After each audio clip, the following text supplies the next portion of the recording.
please introduce yourself to our listeners. Tell us a little bit about yourself, who you are, where you're from, and what you do creatively. Sure. My name is April Brown. I hail all the way from Northwest Florida, Pensacola, Florida. That's where my parents live. Shout out. Hey, Mom. Hey, Dad. I'd like to thank my parents. Love it.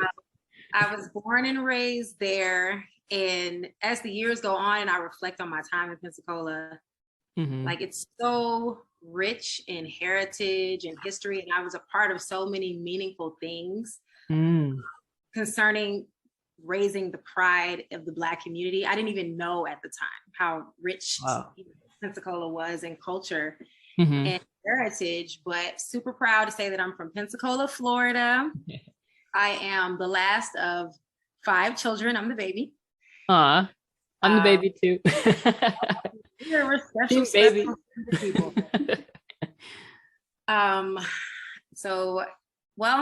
In Pensacola, growing up in Pensacola, I loved school, I loved church community, and that's really where I was raised up in confidence. I was, as a speaker, I was encouraged to use that gift. I was encouraged to sing. I've been singing as long as I can remember, not very well for as long as I can remember, but loving music, from as far back as 3rd grade, I can remember writing songs and copying lyrics out of lyric books and just memorizing them and really just absorbing the music. And I didn't know that at the time I was being educated. I didn't know I was pretty much teaching myself through listening to the greats. Wow. And so, man, it's so many wonderful things that music have happened since then, but very grateful to be from Pensacola, Florida. Yeah. Today, I'm the chief owner and operator of April Brown Music and After 5 Events and Entertainment Services. I love that. I think After 5 has such a sophisticated, groovy name, like After 5. When the party starts, the drinks come out. I don't know. That's what I imagine.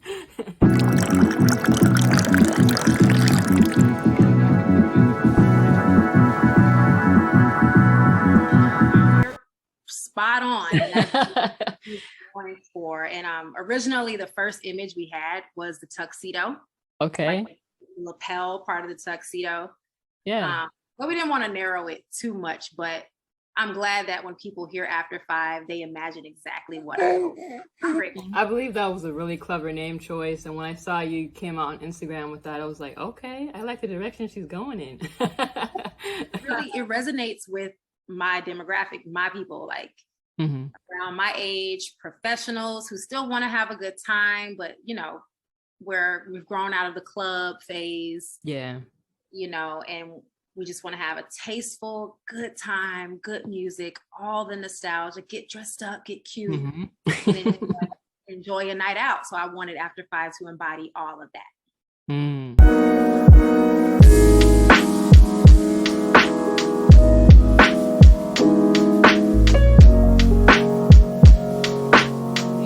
Get into singing and entertaining, and what age did you officially start singing? So I can remember way back, almost 2nd grade, I would be singing in the house. My mom would listen to Anita Baker, Babby Mason, Fred Hammond. She listened to all the foundational musicians in R&B and in gospel. Okay. So I came to love that music as well. And in a way, I kind of learned to sing through mimicking what they do. I would listen to their tone and the changes they would make in dynamics and emotion and energy, and I would copy that.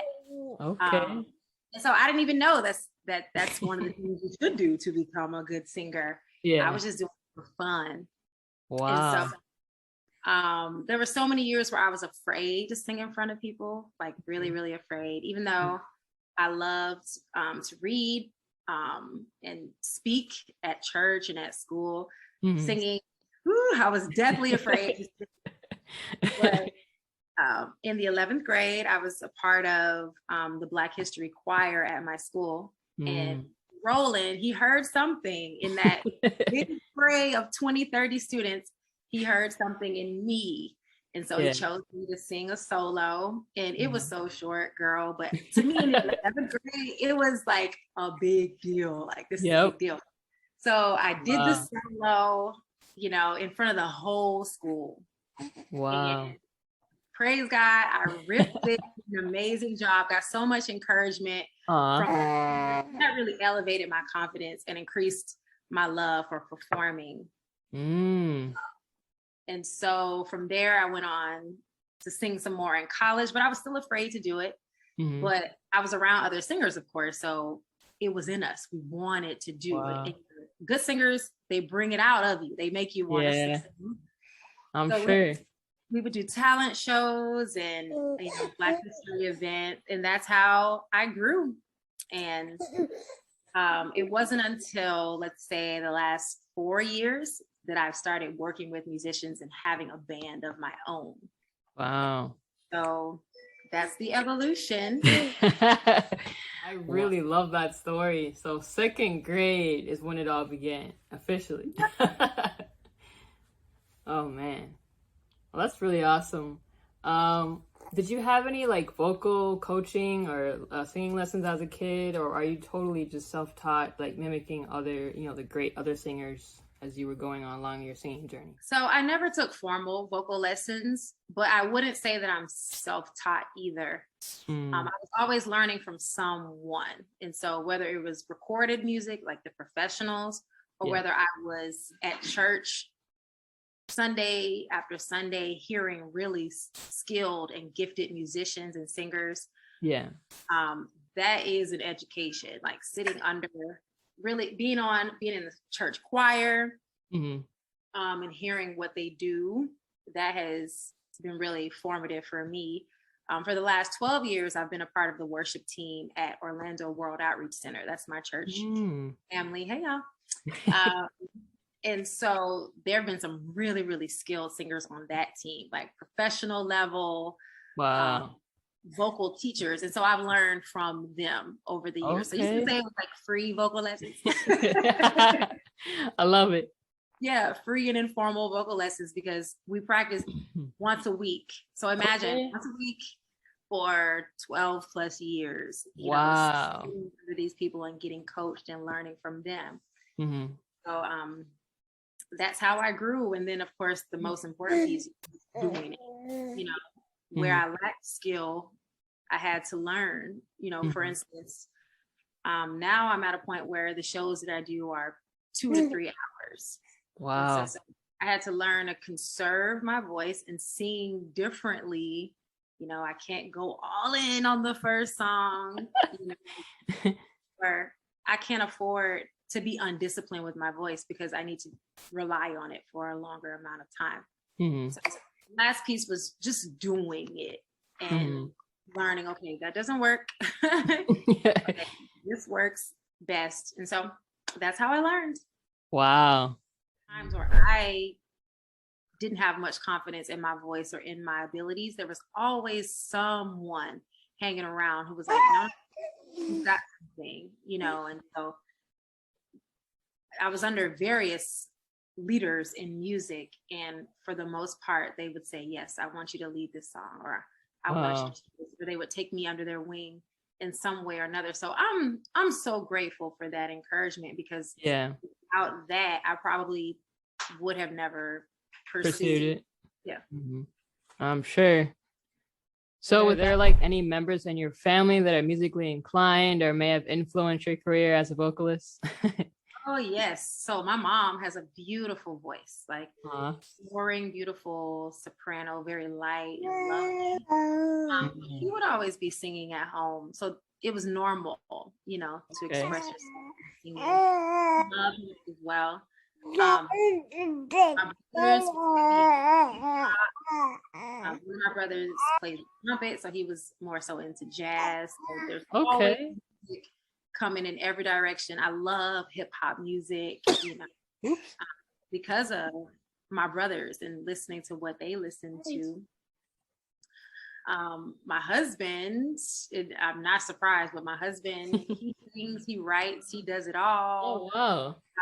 And he doesn't do it for a living. It's purely for, you know, not just for a hobby. He does earn some money on the side doing music. Yeah. He's super gifted, and it's not a surprise that Not at all. someone who loves music and thrives in that world as well. He's actually good at everything. Yeah. His degree is graphic design and animation. Okay. Cool. And that's his full time, but he does the music as well. So. That's really cool. So I know we've talked a lot about your singing career, so now I wanted to talk a little bit about motherhood. When did you officially become a mom? I became a mom on November 16th, 2012. Wow. And our firstborn was birthed into the world. His name is Levi. Okay. And then his sister was born in 2015. So we have two. Happy with our boy and girl. We're done. Yeah. Lord, we're done. But yeah, we're happy with two. And, yeah. You got the best of both worlds. That's how I feel having a son and a daughter. And I'm very content with my two as well. Two is enough. People are always like, you're going to have more kids? You want to have a really big family? And I said, no, two is just fine. Fine. It's manageable. Yeah, it's one-on-one, Yeah.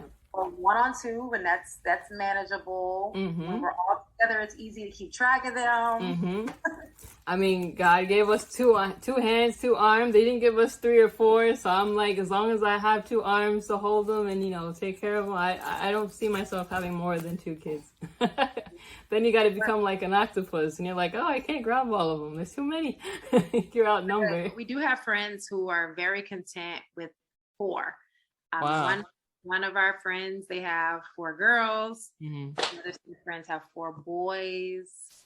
So, and they're very happy. And I think at least one couple is open to having another child. Really? After having 4 already? Mm-hmm. Big family. Yeah. I mean, if you can afford it and you can handle it, more power to you. I admire my friends. I'm like, dang, you just really like kids, don't you? Children. I mean, I do, but not to that extent. So yeah, I like my 2 kids. That's my speed. Exactly. Yeah, that's my speed too. That's hilarious. It took me a while to become comfortable with the idea of entrepreneurism. My husband is an entrepreneur. He always has been. But I am more of the 7 to 2, not 9 to 5. 7 to 2 when you teach high school and you have your benefits, your check is coming, doom, doom, doom. Everything is pretty predictable. And so it did take me some years to become used to the lifestyle of an entrepreneur. And to see it rightfully. And so when my mind shifted to understanding what he's doing and what he's building and his success and growth, and I'm like, oh, okay, then I think it left room for me to pursue something. I'm not sure if I would have if I didn't see him doing it successfully. And so I'm grateful to teach high school because the hours, I believe, are ideal to have another job or to be building another career at the same time. I go to work, I have to be there at 7 o'clock and I get to leave by 2:45. So that does leave many evenings open, and it leaves all of my weekends and holidays open to do what I need to do with the music career. So that's how it works. And initially when you invited me, I thought, oh, well, it's not really fair because many women work 9 to 5, and that's a whole different hustle. I don't know that I would be able to get anything else accomplished if I got home and had to battle through that 5 o'clock traffic and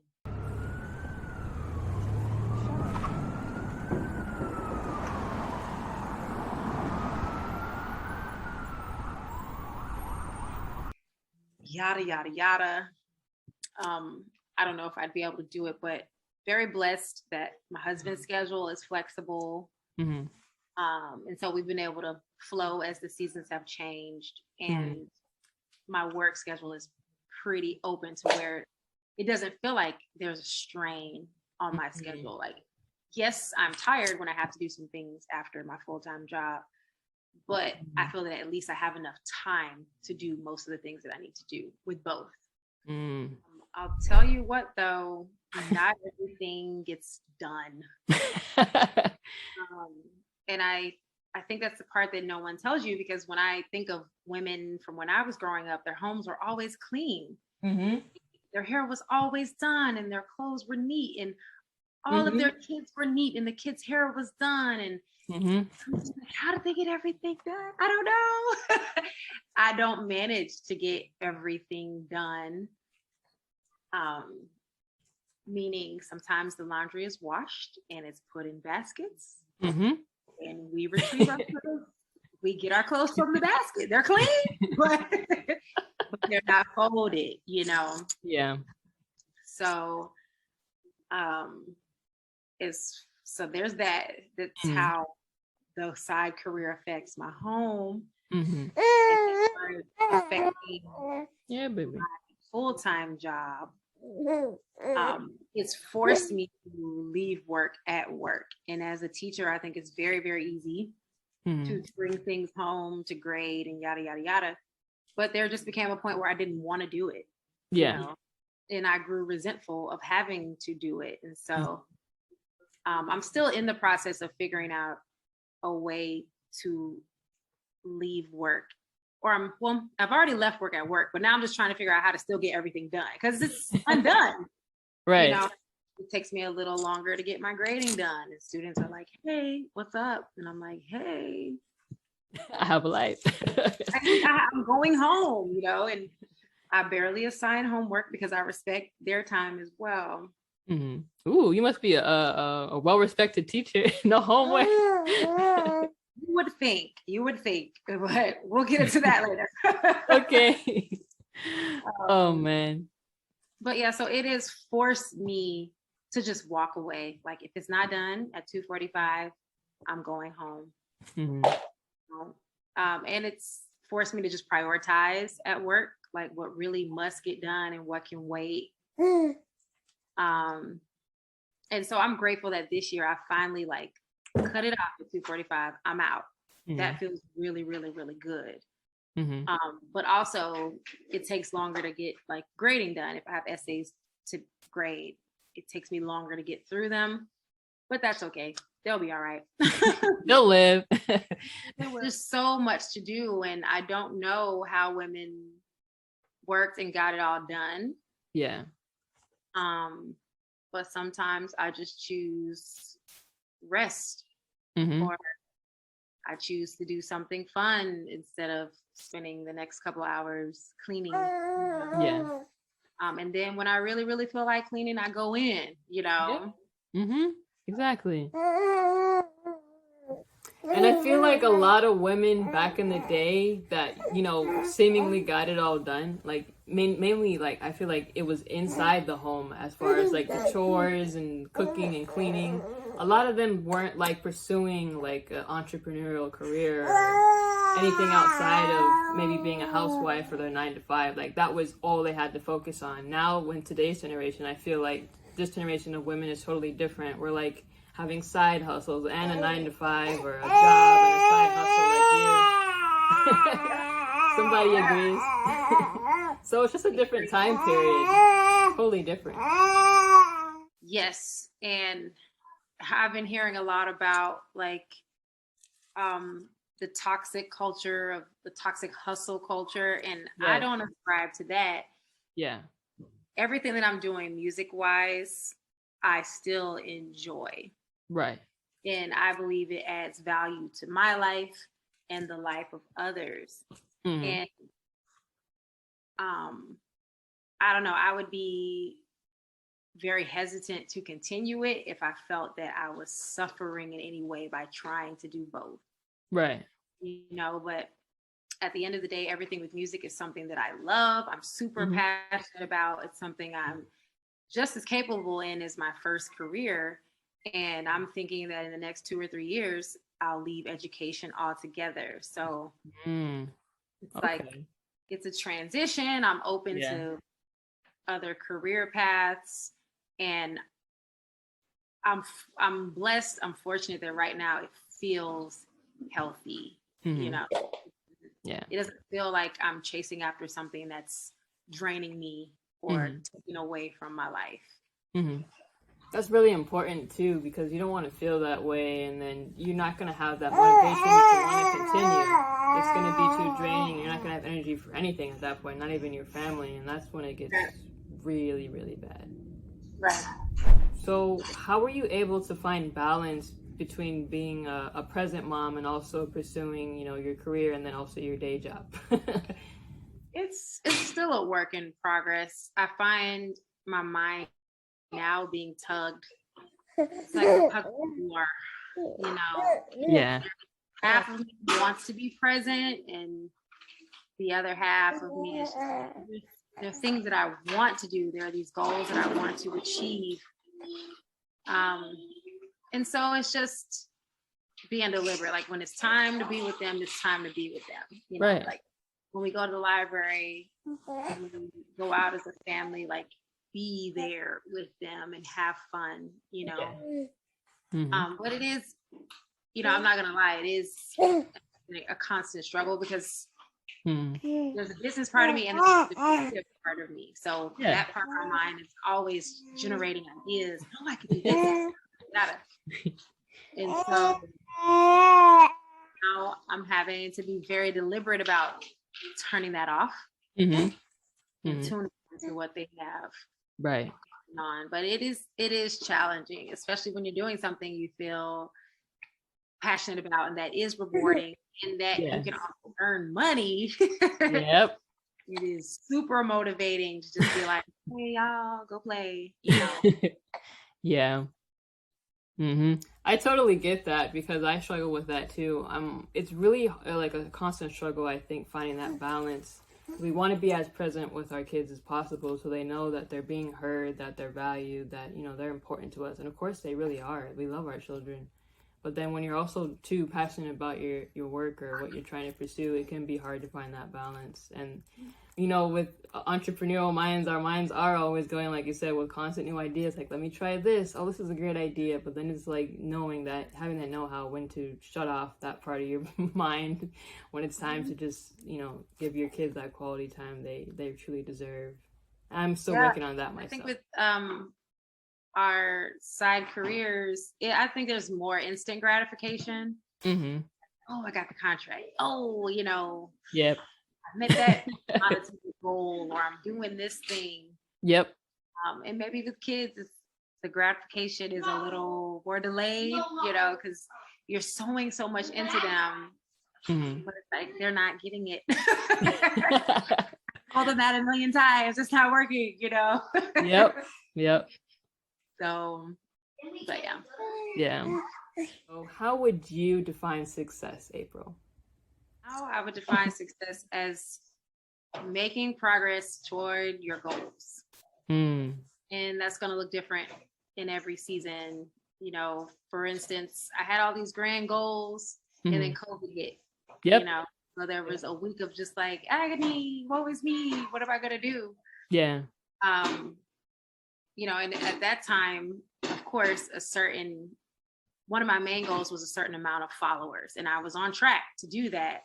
And then COVID hit and it knocked my little plan all the way off. So I spent a week agonizing, and then I thought, well, how else can I reapproach this? And how can I adapt the goals based on what's realistic and how things have changed right now?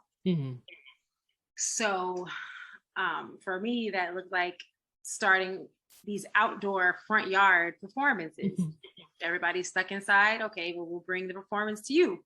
Right. And we'll do it in somewhat of a safe way by just having a small group of people outside in my front yard, So success is making progress toward your goals and just knowing that progress may look different depending on the season and sometimes factors that are completely out of your control. I really love that because it's like everyone feels like they have to keep going and going and going. If they don't get there like by tomorrow, it's like failure. Instant, like we need instant gratification to feel like we're doing anything right. But that's really faulty thinking because, every day, as long as you're working towards your goals and your dreams, that's another step in the right direction. So no matter how long it takes, it's not like a rush, it's not a race. As long as you don't give up and you keep going, that's all that really matters. I have one last question for you, and that is, where can people find you on social media and also your website? You can shout that out now. It is aprilbrown.music. My other Instagram handle is after5.live. Love it. My website is aprilbrown-music.com. And my After 5 website will debut on Friday.